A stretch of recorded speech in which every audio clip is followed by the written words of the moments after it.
नमस्कार मित्रांनो, स्वागत आहे तुमचं आपल्या YouTube चॅनलवर। मित्रांनो, प्रधानमंत्री आवास घरकुल योजना या योजनेअंतर्गतचा केंद्र शासनामार्फत मोठा धमाका करण्यात आलेला आहे। महाराष्ट्रासाठी केंद्र शासनाकडून अतिरिक्त 13 लाख घरकुले आता जाहीर करण्यात आलेली आहेत। म्हणजेच महाराष्ट्रामधील जवळजवळ या वर्षी 20 लाख घरकुले जे आहेत ती शासनाकडून आता मंजूर करण्यात आलेली आहेत।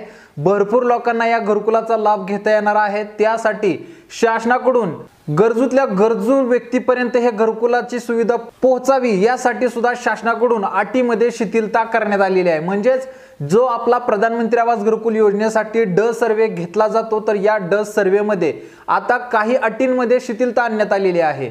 तर त्या कोणत्या असणार आहेत याबद्दल स्वतः केंद्रीय मंत्री चव्हाण यांच्या मार्फत सांगण्यात आलेलं आहे। तर त्याची अपडेट आपण या ठिकाणी आता पाहणारच आहे। कोणकोणत्या अटी असणार आहेत ज्याच्यामध्ये शिथिलता आणण्यात आलेली आहे, लाभार्थ्यांना कशा पद्धतीने फायदा होणार आहे, सविस्तर माहिती पाहणार आहे। मित्रांनो, सगळ्यात महत्त्वाचा जो आता व्हिडिओ मी दाखवत आहे तो व्हिडिओ पहा, तुम्हाला सर्व गोष्टी लक्षात येतील। जी 3 बदल हमने किए हैं। कई लोगों ने बताया कि पहले अपात्रता की श्रेणी में अगर किसी के पास टेलीफोन हो या 2 व्हीलर हो तो मकान पीएम आवास योजना की योजना में वो अपात्र हो जाता था कि इनको नहीं दिया जा सकता क्योंकि इनके पास तो 2 व्हीलर है। अब 2 व्हीलर तो आजकल सभी के पास है। कोई बिना टू व्हीलर के रह सकता है क्या? आमतौर पर सबके पास 2 व्हीलर है और वैसे में अगर कट गए तो कई के नाम कट जाएंगे। और इसलिए यह तय किया है कि जिनके पास 2 व्हीलर और टेलीफोन होगा उनको भी प्रधानमंत्री आवास योजना के मकान दिए जाएंगे।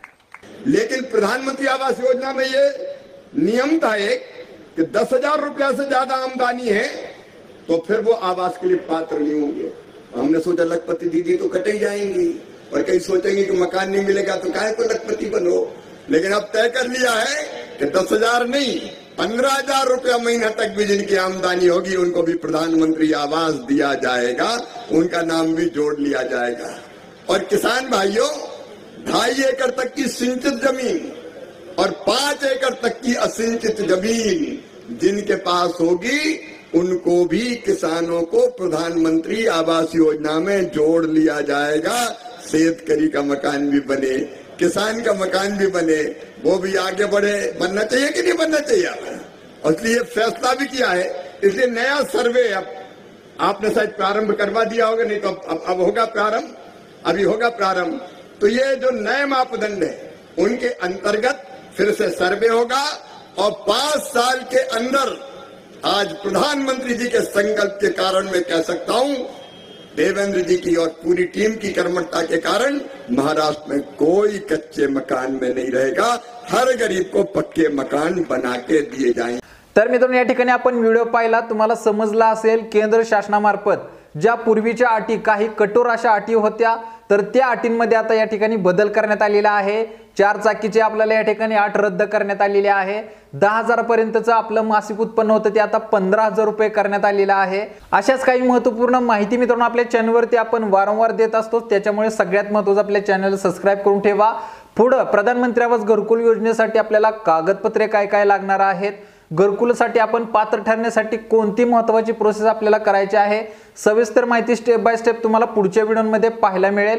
चालू करेल मित्रांनो, जे आता लाभार्थी या अटींमध्ये बसणार आहेत, म्हणजेच 4 चाकीची ते अट काढली, त्याचबरोबर उत्पन्नाची या ठिकाणी अट आपल्याला पाहायला आली, तर या अटीमध्ये जे शेतकरी पूर्वी बसत नव्हते तर अशा शेतकऱ्यांनी किंवा लाभार्थ्यांनी पुन्हा एकदा आता आपला सर्वे जो तो करून घ्यायचा आहे। त्या लाभार्थ्यांनी घरकुलसाठी आता पुन्हा एकदा फॉर्म भरायचा आहे। नक्कीच तुम्ही घरकुलसाठी पात्र ठरू शकता। मोठा कोटा केंद्र शासनामार्फत जाहीर करण्यात आलेला आहे।